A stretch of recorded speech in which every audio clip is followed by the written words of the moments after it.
How can I reset my Sharp Aquos TV without a remote control? Hello everyone, and welcome to this video guide. Today, we're going to tackle a common problem that a lot of Sharp Aquos TV owners encounter: how to reset the TV without a remote control. Whether you've lost your remote or it's just not working, we'll guide you through the process. Why would you need to reset your TV? Sometimes, your Sharp Aquos TV might encounter issues such as freezing, glitches, or just not responding properly.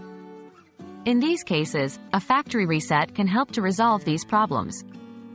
A factory reset takes your TV back to its original settings, which can often clear up any issues. What do you need to reset your TV? The main tool you'll need to perform this reset is the physical buttons located on your TV. Most Sharp Aquos TVs come with buttons for power, input selection, volume, and menu navigation. We'll be using these to navigate the menu and execute the reset. Steps to reset your Sharp Aquos TV. Here's a step-by-step guide to reset your Sharp Aquos TV without a remote. 1. Turn on your TV. Ensure your Sharp Aquos TV is plugged in and press the power button. 2. Press the menu button. This button is usually located on the side or bottom of your TV, and will bring up the menu on screen. 3. Navigate to the Setup option. Use the volume plus or minus buttons or the channel plus or minus buttons to navigate up and down through the menu.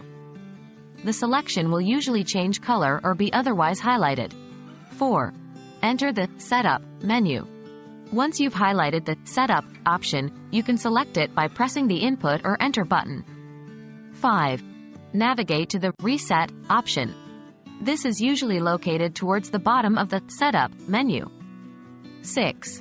Execute the reset. Select the Reset option by pressing the Input or Enter button. You'll be asked to confirm your choice. Select Yes and your TV will start the reset process. And there you have it. A simple, step-by-step guide to resetting your Sharp Aquos TV without a remote control. Remember, a factory reset will erase all your personalized settings, so make sure this is what you want before proceeding. We hope this video has been helpful and thank you for watching.